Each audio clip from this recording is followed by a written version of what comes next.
जय हिंद, वंदे मातरम। सभी स्टूडेंट को मैं लेकर आ चुका हूँ आपके सामने एक टॉप और बेहतर सेशन। मेरे मित्र, अगर आप सभी स्टूडेंट ये पेपर देने जा रहे हो आरआरबी मेरे दोस्त, आरआरबी टेक्नीशियन का पेपर है आपका। अगर 23 तारीख को दोस्त 23 दिसंबर को अगर आपका पेपर है तो आपके लिए एक इंपॉर्टेंट सेशन में लेकर आ चुका हूँ। तो इस सेशन को पूरा जरूर देख लेना आप, क्योंकि यहाँ से आपको कम से कम मेरे मित्र 7 से 8 क्वेश्चन आपको हूबहू देखने मिलेगा, क्योंकि पिछली बार भी मैंने बताया था वहीं से आया है और अब भी यहाँ से आएगा। टेंशन लेने की जरूरत नहीं है मेरे मित्र। आप सभी को इन क्वेश्चन को, इस क्लास को पूरा लगाना है, जिससे हमें पता चले कि हमारी तैयारी कैसी है और किस तरह से हम तैयारी करके अपना सिलेक्शन को एक पक्का मजबूत बना सकते हैं। तो भाई आज का पहला क्वेश्चन डिस्कस करेंगे जो आपके सामने है। जल्दी से इसका उत्तर देंगे सारे स्टूडेंट, साथ साथ में कमेंट भी करते रहेंगे। सेशन कैसा लगा है लाइक शेयर करेंगे और क्लास को फर्स्ट से लेकर लास्ट तक जरूर देखना है। तो देखो फर्स्ट क्वेश्चन आपके सामने मेरे भाई। तरह के उस वेन आर्य का चयन करें जो दिए गए वर्गों के बीच के संबंध को दर्शाता हो।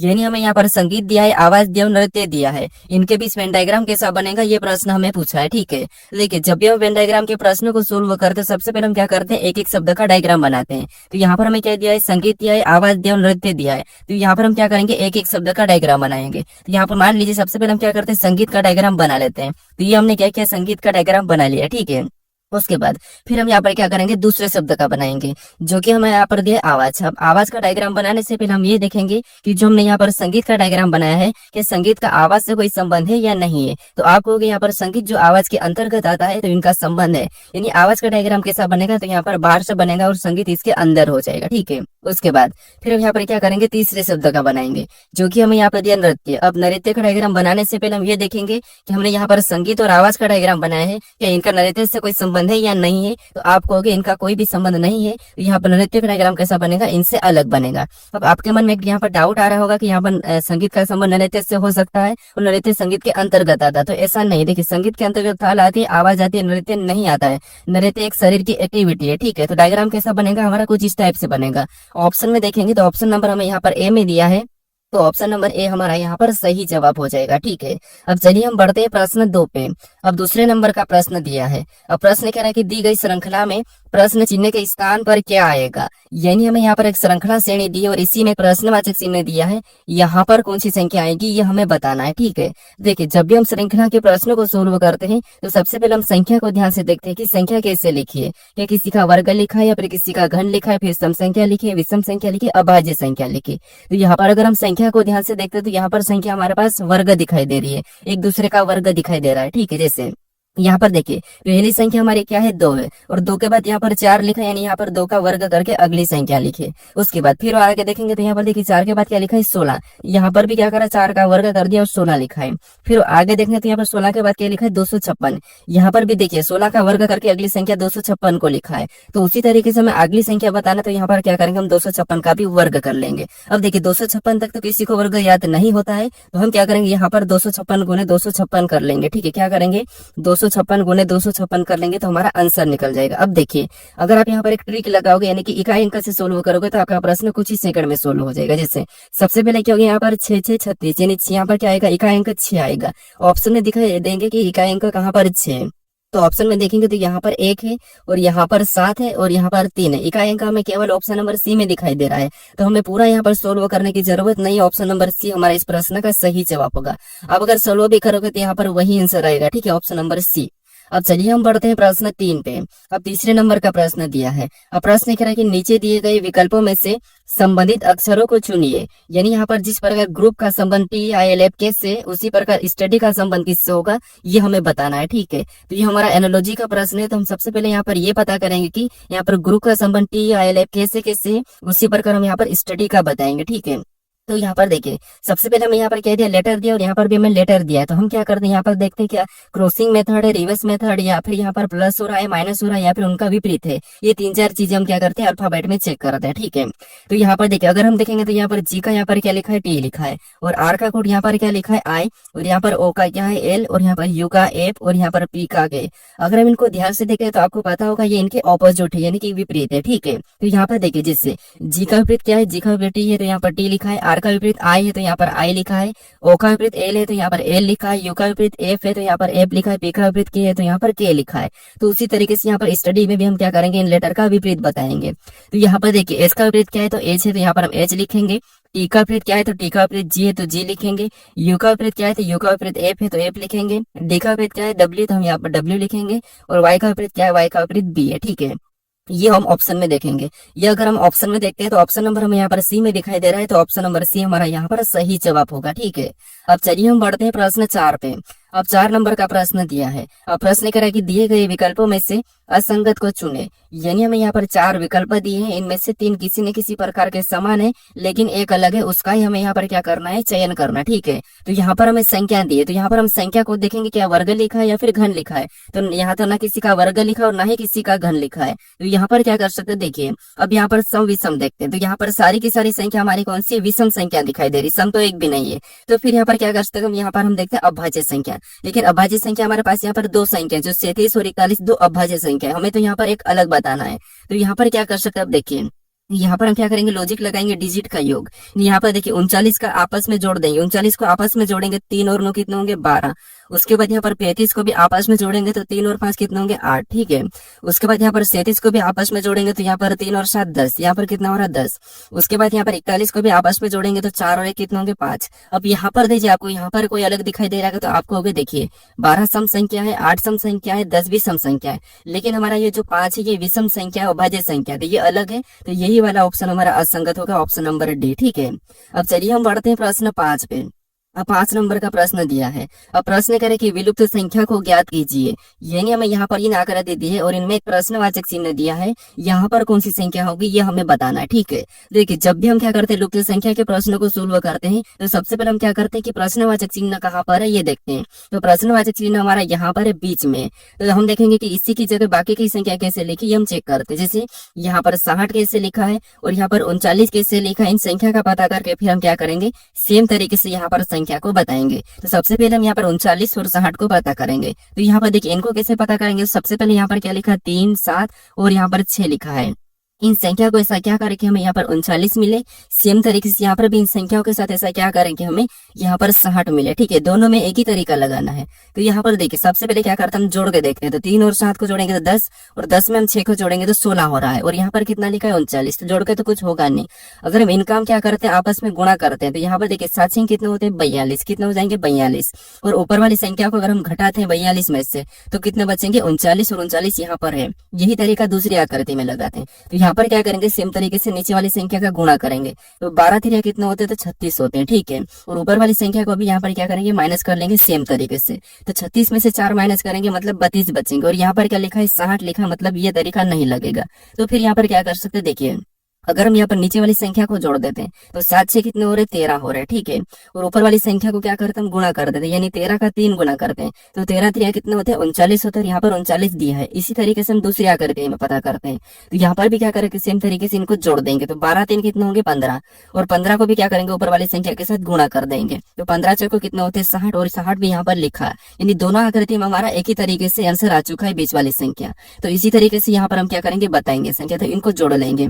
तो 18 6 को जोड़ेंगे तो कितने हो जाएंगे 24, और ऊपर वाली संख्या के साथ हम गुणा कर देंगे क्योंकि यहाँ पर किया है यहाँ पर भी किया है। तो यहाँ पर क्या करेंगे गुणा करेंगे, तो ऊपर वाली 2 संख्या है तो 24 का 2 गुना कितना होता है, तो 24 का 2 गुना होता है 48। तो जो प्रश्नवाचक चिन्ह है यहाँ पर क्या हो जाएगा 48 हो जाएगा। ऑप्शन में देखिए तो ऑप्शन नंबर हमें यहाँ पर ए में दिया है, ऑप्शन नंबर ए हमारा यहाँ पर सही जवाब हो जाएगा। ठीक है, अब चलिए हम बढ़ते हैं प्रश्न 6 पे।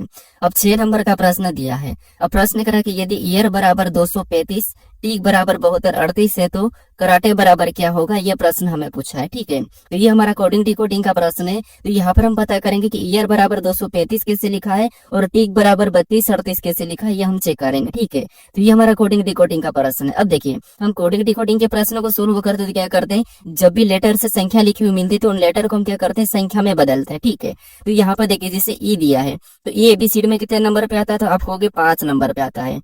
फिर यहाँ पर हमें ए दिया है और ए हमारे ABCD में कितने नंबर पे 1 नंबर पे आता है। फिर हमें यहाँ पर आर दिया और आर ABCD में कितने नंबर पे 18 नंबर पे आया है। लेकिन यहाँ पर देखिए हमें क्या मिल रहा है 235 दिखाई दे रहा है। ठीक है, तो तो यहाँ पर हम क्या कर सकते हैं, देखिए अगर हम इन लेटर को ध्यान से देखते हैं तो जो लेटर यहाँ पर दिखाई दे रहे हैं वो हमें यहाँ पर भी दिखाई दे रहे हैं, ठीक है। और यहाँ पर जो लेटर हमें यहाँ पर दिखाई दे रहे, इसका मतलब ये है कि हमें यहाँ पर कौन सा लॉजिक लगाना है, इनके ही कोड को चुराना है। तो यहाँ पर देखिए सबसे पहले हमें यहाँ पर सबसे पहले किसका, के का कोड बताना है। और यहाँ पर के का क्या लिखा है, तो के का यहाँ पर 8 लिखा है, तो यहाँ पर हम क्या करेंगे 8 को बताएंगे और सभी ऑप्शन में 8 है, ठीक है। फिर यहाँ पर हम ए का बताना है, तो ए का यहाँ पर देखिए क्या दिया है, तो ए का हमें यहाँ पर 3 दिया है और यहाँ पर भी हमें दोनों में 3 3 दिया है, इसका मतलब इसका भी यहाँ पर कोड क्या हो जाएगा 3। उसके बाद हमें इसका आर का बताना है और आर का कोड यहाँ पर क्या दिया है 5 दिया है, तो यहाँ पर हम क्या करेंगे इसका भी कोड 5 बताएंगे, ठीक है। उसके बाद वापस हमें ए का बताना, तो ए का कोड क्या है 3 है। उसके बाद हमें टी का बताना और टी का कोड यहाँ पर क्या है, टी का कोड हमें यहाँ पर 7 दिया है, तो यहाँ पर भी हम क्या करेंगे 7 लिख लेंगे। उसके बाद यहाँ पर हमें ई का बताना है और ई का कोड यहाँ पर क्या दिया है 2 दिया है और यहाँ पर भी हमें सेम तरीके से 2 ही दिया है, तो इसका भी कोड यहाँ पर क्या हो जाएगा 2 हो जाएगा, ठीक है। ये ऑप्शन में देखिए 83 53 72, तो ऑप्शन नंबर हमें यहाँ पर देखिए डी में दिया है, तो ऑप्शन नंबर डी हमारा यहाँ पर सही जवाब हो जाएगा, ठीक है। अब चलिए हम बढ़ते हैं प्रश्न 7 पे। अब 7 नंबर का प्रश्न दिया है। अब प्रश्न कह रहा है कि त्रिभुज के विपरीत फलक पर आने वाले पैटर्न का चयन करें। यानी हमें यहाँ पर 3 पासे दी है और उन्हें यहाँ पर पूछा है कि त्रिभुज के विपरीत फलक पर आने वाले पैटर्न का चयन करें, यानी त्रिभुज के विपरीत कौन सा चिन्ह होगा ये हमें बताना, ठीक है। तो यहाँ पर देखिए ये हमारा पासे का प्रश्न है और जब भी हम पासे के प्रश्न को सोल्व करते हैं और एक से अधिक पासा हो तो उस कंडीशन में हम क्या करते हैं कॉमन देखते हैं, ठीक है। तो यहाँ पर देखिए कॉमन देखने के तरीके में आपको बताऊं, हम क्या करते हैं पहले 2 पासे में देखते हैं, अगर कॉमन नहीं मिला तो इस पासे को छोड़ के हम क्या करेंगे पहले से तीसरे में देखेंगे, ठीक है। अगर फिर भी नहीं मिला तो पहले वाले पासे को छोड़ के फिर हम इन दोनों में देखते हैं, ठीक है। हालांकि पासा में पहले ही कॉमन मिल जाता है। तो यहाँ पर अगर हम कॉमन देखेंगे इन 2 पासों में, यहाँ पर अगर हम कॉमन देते हैं 2 पासों में, तो यहाँ पर हमें देखिए स्टार वाला दिखाई दे रहा है दोनों में, ठीक है। उसके बाद यहाँ पर हमारा ब्लैक वाला चिन्ह भी हमें यहाँ पर दोनों में कॉमन दिखाई दे रहा है। और जब भी पासे में 2 कॉमन हो उस टाइम क्या होता है कि जो बचा हुआ सतह वो एक दूसरे के विपरीत हो जाता है। तो यहाँ पर देखिए जैसे त्रिभुज चिन्ह है इसके विपरीत क्या हो जाएगा, ये आयत हो जाएगा। ऑप्शन में देखिए आयत कहाँ पर है, तो ऑप्शन नंबर हमें कहाँ पर दिया, ऑप्शन नंबर बी में दिया है। अब ये तो हमें वर्ग तरह भी दिखाई दे रहा है, ठीक है। वर्ग भी इस टाइप होता है और आयत भी 4 कोने वाला ही होता है, लेकिन वर्ग हमारे पास ऑप्शन में नहीं है, तो हम कौन सा ऑप्शन लगाएंगे, ऑप्शन नंबर बी वाला लगाएंगे, ठीक है। तो यहाँ पर त्रिभुज का विपरीत क्या हो जाएगा, तो यहाँ पर आयत हो जाएगा। अब चलिए हम बढ़ते हैं प्रश्न 8 पे। अब 8 नंबर का प्रश्न दिया है। अब प्रश्न कह रहा है कि दी गई आकृति की सही दर्पण छवि का चयन करें, यानी हमें यहाँ पर आकृति दी है और इसकी एम एन रेखा का प्रतिबिंब कैसा बनेगा ये प्रश्न हमें पूछ रहा है, ठीक है। तो ये हमारा क्या है दर्पण प्रतिबिंब का प्रश्न है। अब देखिए यहाँ पर एम एन रेखा दी है तो इसका प्रतिबिंब किधर बनेगा, तो इस साइड बनेगा। अब यहाँ पर इस साइड कैसे बनेगा, तो यहाँ पर देखिए सबसे पहले तो ये त्रिभुज तो वैसा ही रहेगा, ठीक है। त्रिभुज कैसा रहेगा, कुछ इस टाइप से ही रहेगा। और ये जहां पर ये वाली लाइन है, ठीक है, ये पलट के किधर आ जाएगी, यहाँ पर आ जाएगी, किधर आ जाएगी यहाँ पर। ऑप्शन में देखेंगे तो ऑप्शन ए में नहीं है, ऑप्शन बी में नीचे चलेगा ये, ऑप्शन सी में इसी साइड है, तो ये भी नहीं होगा। तो ऑप्शन हमारा बचा कौन सा वाला, डी वाला, तो यही वाला हमारा यहाँ पर सही जवाब होगा। अब जो स्टार का स्थान है, ठीक है, ये इस तरफ है तो यहाँ पर ये किधर आ जाएगा, इस तरफ आ जाएगा, किधर इस तरफ, तो यहाँ पर भी वही है, तो मतलब ऑप्शन नंबर डी हमारा इस प्रश्न का सही जवाब होगा, ठीक है। अब चलिए हम बढ़ते हैं प्रश्न 9 पे। अब 9 नंबर का प्रश्न दिया है। अब प्रश्न करें कि दी गई श्रृंखला में आने वाले अगले 2 अक्षरों कौन से होंगे, यानी यहाँ पर हमारे पास अक्षरों की एक श्रृंखला है, ठीक है। आने वाले 2 अगले अक्षर कौन से होंगे ये हमें बताना है। तो यहाँ पर देखिए इस श्रृंखला को अगर हम देखेंगे तो यहाँ पर क्या लिखा है, ए लिखा है, फिर बी बी लिखा है, फिर डी लिखा है, फिर ई 3 बार लिखा है, फिर एच लिखा है, फिर आई 3 बार लिखा है। तो यहाँ पर श्रृंखला के पैटर्न को समझिए। जिससे सबसे पहले क्या लिखा, ए लिखा, लेकिन यहाँ पर देखिए डबल बी, यानी यहाँ पर देखिए इसको देखेंगे तो 2 बी लिखा, मतलब 2 बी, ठीक है। उसके बाद यहाँ पर डी को छोड़ दो और यहाँ पर ई लिखा है, कितना ई लिखा, तो यहाँ पर 3 ई लिखा। यहाँ पर एच को छोड़ दो, यहाँ पर कितना आई लिखा, 3 आई, 3 आई लिखा, ठीक है। तो यहाँ पर भी हम क्या करेंगे, सीरीज पूरा करने के लिए एक आई बना लेंगे कि यहाँ पर देखिए 2 आई 3 आई, तो अगला यहाँ पर क्या हो जाएगा, 4 आई हो जाएगा, ठीक है। तो ये हमने आई को भर दिया। उसके बाद यहाँ पर ए डी वाले को पैटर्न को देखते हैं। तो यहाँ पर ए के बाद क्या लिखा है, डी लिखा है, मतलब यहाँ पर कितना प्लस किया है, तो यहाँ पर 3 प्लस कर दिया। तो यहाँ पर देखिए डी के बाद यहाँ पर क्या लिखा है, एच लिखा है, यानी यहाँ पर कितना प्लस किया है, तो डी से एच मतलब यहाँ पर 4। तो अगला लेटर बताने के लिए इसमें हम क्या करेंगे, 5 प्लस कर लेंगे। क्या करेंगे, 5 प्लस। तो एच में 5, एच हमारा 8 नंबर पे आता है, ठीक है, ये 8 नंबर पे आता है। 5 प्लस करेंगे तो 13, और 13 नंबर पे क्या आता है, तो आपको होगे एम आता है। तो ऑप्शन में देखिए आई एम कहाँ पर है, तो ऑप्शन नंबर हमें यहाँ पर डी में दिया है, तो ऑप्शन नंबर डी हमारा इस प्रश्न का सही जवाब होगा, ठीक है। अब चलिए हम बढ़ते हैं प्रश्न 10 पे। अब 10 नंबर का प्रश्न दिया है। अब प्रश्न कह रहा है कि निम्नलिखित समीकरण में प्रश्न चिन्ह के स्थान पर कौन से चिन्ह को रखने पर पूर्ण होगी। यानी यहाँ पर हमें जो समीकरण दिया, ठीक है, यहाँ पर एक प्रश्नवाचक चिन्ह दिया, यहाँ पर किस चिन्ह को रखने पर ये समीकरण सोल्व होगी, ये प्रश्न हमें पूछा है। ठीक है, तो देखिए जब भी आपको यहाँ पर प्रश्नवाचक चिन्ह दे और यहाँ पर पूछे कि प्रश्नवाचक चिन्ह के स्थान पर कौन से चिन्ह को रखने पर समीकरण सोल्व होगी, तो आपको फिर क्या करना है, ऑप्शन में से चिन्ह को उठा के रखना है। ठीक है, और हमें क्या करना है, इस समीकरण को सोल्व करने पर 11 आना चाहिए। क्या आना चाहिए, 11 आना चाहिए। तो यहाँ पर हम किस चिन्ह को रखें कि ये समीकरण सोल्व होकर 11 आ जाए, ये हमें पता करना है। तो यहाँ पे देखिए सबसे पहले ऑप्शन ए से हम क्या करते हैं, यहाँ पर गुणे का चिन्ह को रख लेते हैं। ठीक है, अब देखिए बोडमास रूल कहता है कि सबसे पहले क्या करते हैं, हम कोष्टक में जो संख्या रहती है उनको क्या करते हैं, सोल्व करते हैं, फिर हम भाग देते हैं। ठीक है, यहाँ पर कोष्टक वाले को सोल्व करते हैं, तो 4 3 12, यहाँ पर कितने हो जाएंगे 12, और माइनस का ऊपर से 12 ऐसे उतार लेंगे, और भागी 4। ठीक है, भागी 4 + 2। अब देखिए उसके बाद हम भाग देंगे, तो यहाँ पर देखिए 12 माइनस अगर इसमें भाग देंगे तो कितने बार में जाएंगे, 3 बार में, फिर यहाँ पर +2 वैसा ही उतरेगा। उसके बाद यहाँ पर 12 में से 3 घटा लेंगे, तो यहाँ पर कितने बचेंगे, आपको हो गए 9। कौन सा बचेगा, तो प्लस का ही बचेगा, और यहाँ पर +2। ठीक है, तो बराबर यहाँ पर कितना है, 11 आया। हमें कौन सा चाहिए था, 11 वाला चाहिए था, और हमारे यहाँ पर गुणे के चिन्ह को रखने पर कौन सा आ गया, 11 आ गया। ठीक, तो ऑप्शन नंबर हमारा ए वाला है, यहाँ पर सही जवाब होगा। ठीक है, अगर इससे नहीं आता तो हम क्या करते हैं, ऑप्शन बी से उठाते हैं। अब चलिए हम बढ़ते हैं प्रश्न 11 पे। अब 11 नंबर का प्रश्न दिया है। अब प्रश्न क्या है, यदि y की बहन x है, y की माँ z है, और z पिता w, जेड का पिता डब्ल्यू है, ठीक है, और जेड का पति वी है, तो वी का भाई वाई का कौन है, ये प्रश्न हमें पूछ रहा है। ठीक है, देखिए सबसे पहले ये हमारा कौन सा रक्त संबंध का प्रश्न है, तो हमें क्या करना है, प्रश्न को थोड़ा थोड़ा समझ के सोल्व करना है। अब इन प्रश्नों को कैसे सोल्व करते हैं, थोड़ा सा मैं तरीका बताता हूँ। मान लीजिए आप हो, ठीक है, ये मान लीजिए ये कौन हो, आप हो। अगर आपसे आपकी जनरेशन में कोई हो, यानी आपकी भाई, आपका भाई हो तो आपको उस साइड लिखोगे, बहन हो तो उसको भी आपने पास लिखोगे। अगर आपकी माँ, तो आपकी माँ आपसे बड़ी है, मतलब उसको आप ऊपर लिखोगे। ठीक है, ये आपकी माँ है तो आपकी माँ को आप अपने से ऊपर लिखोगे, क्योंकि आपने आपसे जनरेशन में बड़ी है। उसके बाद अगर आपका बेटा कहा, तो आपके बेटे को आप कहाँ लिखोगे, नीचे लिखो, क्योंकि वो आपसे छोटा है। उसके बाद फिर देखिए आपके माँ का पिता, अगर माँ का पिता कहा था उसको भी आप क्या करोगे, ऊपर लिखो, क्योंकि वो भी आपकी माँ से बड़ा है। ठीक है, ये इस टाइप से हम लिखते हैं। अब यहाँ पर देखिए हमें प्रश्न करा कि यदि y की बहन x है, यानी यहाँ पर देखिए ये कौन है, तो ये y है। ठीक है, और y की बहन कौन है, x, मतलब हम क्या करेंगे, इसको पास में ही लिखेंगे, क्योंकि इसकी बहन है मतलब इसी जनरेशन में, तो y की बहन कौन है, x। अब हम चिन्ह लगा देते हैं यहाँ पर माइनस, क्योंकि एक लड़की है, पहचान के लिए, प्लस लगाएंगे, वो पुरुष। अब देखिए आगे प्रश्न करा कि y की माँ z है। अब y की माँ z है, अब y की माँ z है, तो हम क्या z को कहाँ लिखेंगे, तो आप कहोगे ऊपर लिखेंगे, क्योंकि ऊपर माँ बड़ी है। ठीक है, तो y की माँ कौन है, z है, तो हम क्या करेंगे, ऊपर लिखेंगे, इससे भी माइनस लगा लेंगे। ठीक है, अब देखिए आगे प्रश्न करें कि जेड का पिता डब्ल्यू है। अब जेड का पिता कौन है, डब्ल्यू है, तो इसको कहाँ लिखेंगे, डब्ल्यू को कहाँ लिखेंगे, तो आपको होगा ये जेड का पिता है, तो ये भी ऊपर लिखाएगा, क्योंकि ये जेड से बड़ा है। तो यहाँ पर जेड को, यहाँ पर क्या करेंगे, डब्ल्यू का भी ऊपर लिखेंगे, और पिता है तो यहाँ पर हम प्लस का चिन्ह लगा लेते हैं। अब आगे प्रश्न करें कि जेड का पति वी है। अब जेड का पति वी है, तो पति को हम क्या कहाँ लिखेंगे, तो आपको होगा उसके पास लिखेंगे। अब जेड का पति वी है, ठीक है, तो यहाँ पर हम क्या करेंगे, वी को लिखेंगे, और पति में पति पत्नी हम क्या करेंगे, डबल चिन्ह लगाए, क्योंकि डबल चिन्ह मतलब ये बराबर है। ठीक है, जोड़े में, क्योंकि पति पत्नी है मतलब जोड़े में, इसलिए हम डबल चिन्ह लगा लेंगे। अब ये दोनों पति पत्नी है। अब आगे प्रश्न पूछ रहा है कि तो वी का भाई वाई का कौन है। अब ये पूछ रहा है कि वी का भाई वाई का कौन है, तो यहाँ पर वी का कोई भाई है। ठीक है, मान लो ये वी का एक भाई है, ये भाई है। ठीक है, अब ये वाई का कौन है, ये प्रश्न पूछ रहा है, तो ये वाई कहाँ पर है, तो वाई यहाँ पर है, मतलब आप वाई हो। ठीक है, आप खुद को मान लीजिए आप वाई हो, और ये आपकी माँ है, और ये आपके पिता है, तो आपके पिता का भाई आपका क्या कहलाएगा, तो आप कहोगे आपके पिता का भाई आपका चाचा कहलाता है। क्या कहलाता है, चाचा। ऑप्शन में देखिए चाचा कहाँ पर है, तो ऑप्शन नंबर हमें ए में दिया है, तो ऑप्शन नंबर ए हमारा यहाँ पर सही जवाब हो जाएगा। ठीक है, अब चलिए हम बढ़ते हैं प्रश्न 12 पे। अब 12 नंबर का प्रश्न दिया है। अब प्रश्न में यहाँ पर देखिए कथन दिया है, और यहाँ पर हमें निष्कर्ष दिया है। तो सबसे पहले हमें यहाँ पर कथन को समझना है, कथन को सत्य मानना है, फिर कथन के बारे में निष्कर्ष क्या कह रहा है हमें ये बताना है। ठीक है, तो हमेशा आपको क्या करना है, इसकी बात सुनना है जो भी कहे। ठीक है, अब देखिए सबसे पहले हम कथन को समझते, तो पहला कथन कह रहा है कि सभी वर्ग गुलाब है।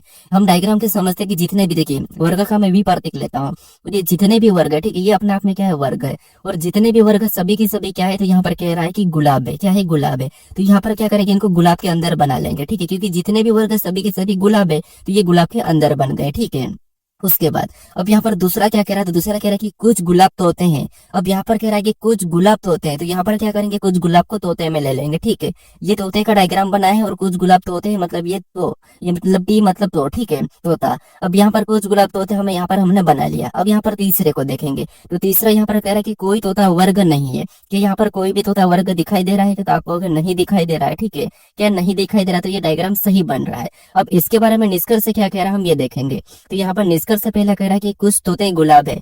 क्या आपको यहाँ पर कुछ तोते गुलाब दिखाई दे रहे हैं? तो देखिए आपको होगा यहाँ पर कुछ तोते हमें यहाँ पर गुलाब दिखाई दे रहे हैं। इसका मतलब ये है कि हमें सही कह रहा है, ठीक है, अच्छे से समझना। उसके बाद अब दूसरा निष्कर्ष क्या कह रहा है कि कुछ वर्ग तोते हैं। क्या आपको यहाँ पर कुछ वर्ग तोते दिखाई दे रहे हैं? क्या तो नहीं दिखाई दे रहे, क्योंकि हमें तो यहाँ पर पहले ही कहा था कि कोई भी तोता वर्ग नहीं है, तो यहाँ पर ये कुछ कैसे कह सकता है, तो इसलिए यहाँ पर नहीं, तो ये वाला गलत कह रहा है, ठीक है, ये हमें क्या कह रहा है, गलत कह रहा है। तो निष्कर्ष कौन सा फॉलो कर रहा है? तो हमारा पहला वाला ऑप्शन में देखेंगे तो केवल निष्कर्ष एक पालन कर रहा है, ऑप्शन नंबर सी में दिया है, तो ऑप्शन नंबर सी हमारा यहाँ पर सही जवाब हो जाएगा, ठीक है। अब चलिए हम बढ़ते हैं प्रश्न 13 पे। अब 13 नंबर का प्रश्न दिया है। अब प्रश्न कह रहा है कि एक निश्चित कोड भाषा में बीरबल को रिबले के रूप में लिखा जाता है, तो उसी कोड भाषा में डीजल को कैसे लिखा जाएगा, ये प्रश्न हमें पूछा है, ठीक है। तो ये हमारा कोडिंग डिकोडिंग का प्रश्न है। अब यहाँ पर क्या कह रहा है, देखिए यहाँ पर जो बीरबल में लेटर है वही लेटर हमें यहाँ पर दिखाई दे रहे हैं। इसका मतलब ये है कि यहाँ पर क्रॉसिंग मेथड होगी, ठीक है, रिवर्स मेथड में भी हो सकता है और क्रॉसिंग मेथड में भी हो सकता है। तो यहाँ पर देखिए सबसे पहले हम बीरबल को लिखते थे, मान लीजिए ये बीरबल है, ठीक है, बीरबल यहाँ पर हमने लिखा और बीरबल को इसने क्या लिखा, तो यहाँ पर देखिए सबसे पहले तो हमने ये बीरबल को लिख लिया और बीरबल को इसने क्या लिखा, तो आर लिखा है, उसके बाद इसने आई लिखा है, फिर बी लिखा है, उसके बाद इसने एल, फिर ए, फिर बी, ठीक है। ये बीरबल का कोड ये वाला है। तो यहाँ पर हम एक एक को देखेंगे, जिससे यहाँ पर अगर ध्यान से देखेंगे तो ये वाला जो कोड है यहाँ पर वही लेटर यहाँ पर भी। तो यहाँ पर थोड़ा सा ध्यान से देखिए, तो यहाँ पर इसने क्रॉसिंग मेथड की, यानी आर को आगे लिखा, बी को पीछे लिखा और आई को वैसा ही रखा है, ठीक है।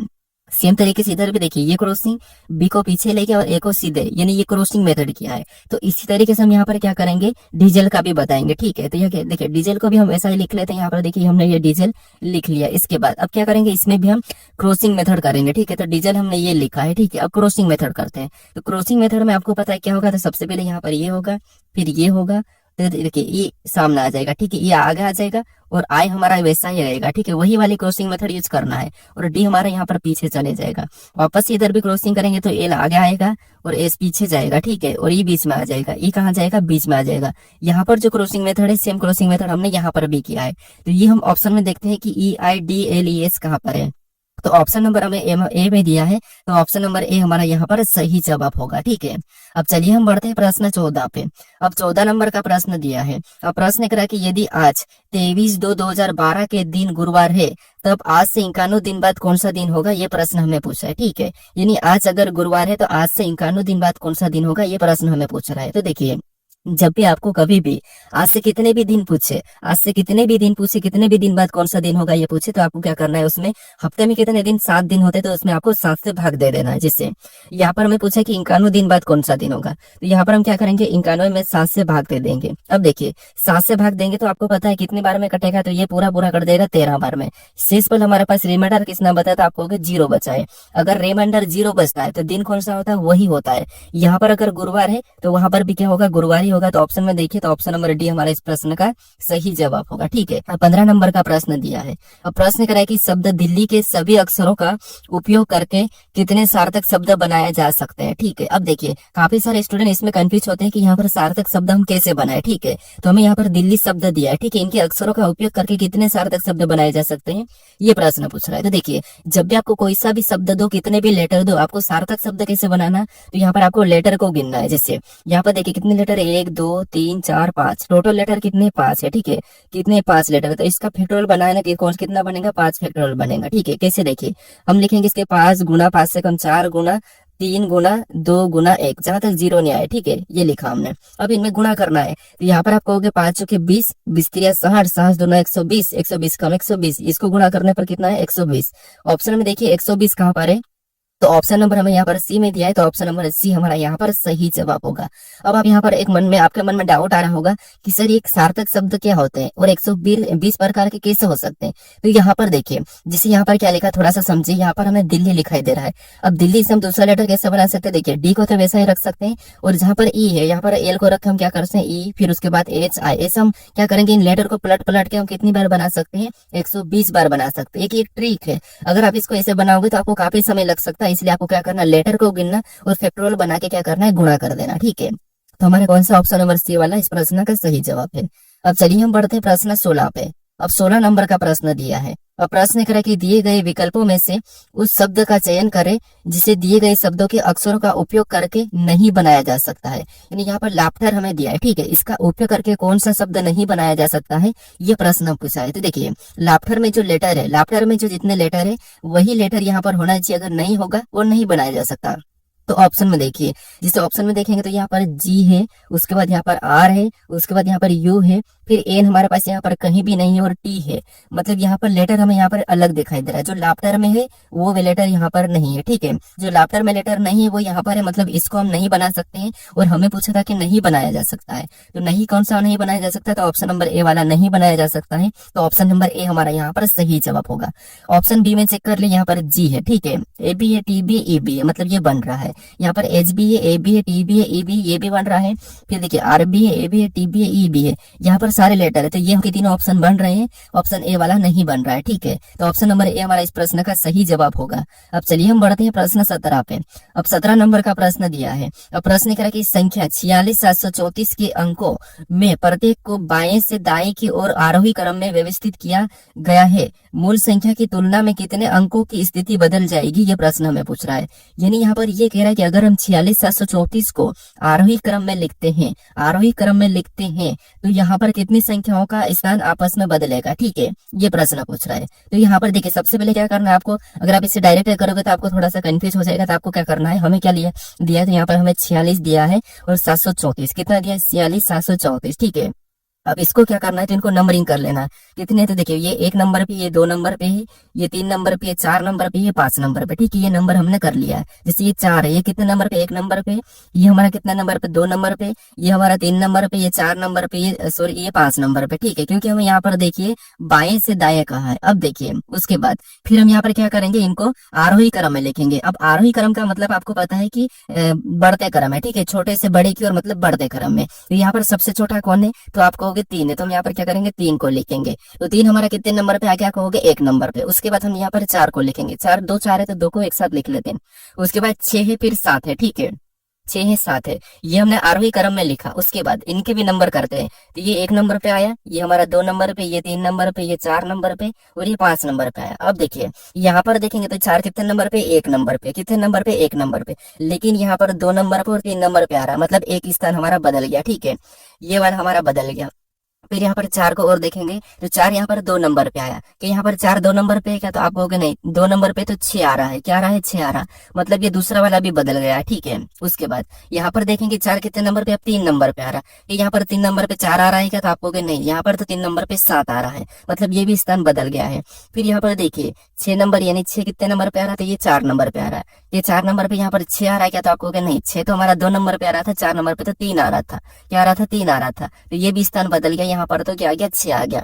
फिर हम यहाँ पर देखेंगे 7 वाला कितने नंबर पे, 5 नंबर पे है, क्या 5 नंबर पे यहाँ पर 7 है क्या, तो नहीं, आप कहोगे यहाँ पर तो 4 है, 4 हमारा 5वें नंबर पे था, तो इसका भी स्थान बदल गया। मतलब 5 लेटर के क्या होंगे, यहाँ पर 5 संख्या के स्थान आपस में बदलेंगे, ठीक है। तो ऑप्शन में देखिए 5 कहाँ पर है, तो ऑप्शन नंबर डी में दिया है, तो ऑप्शन नंबर डी हमारे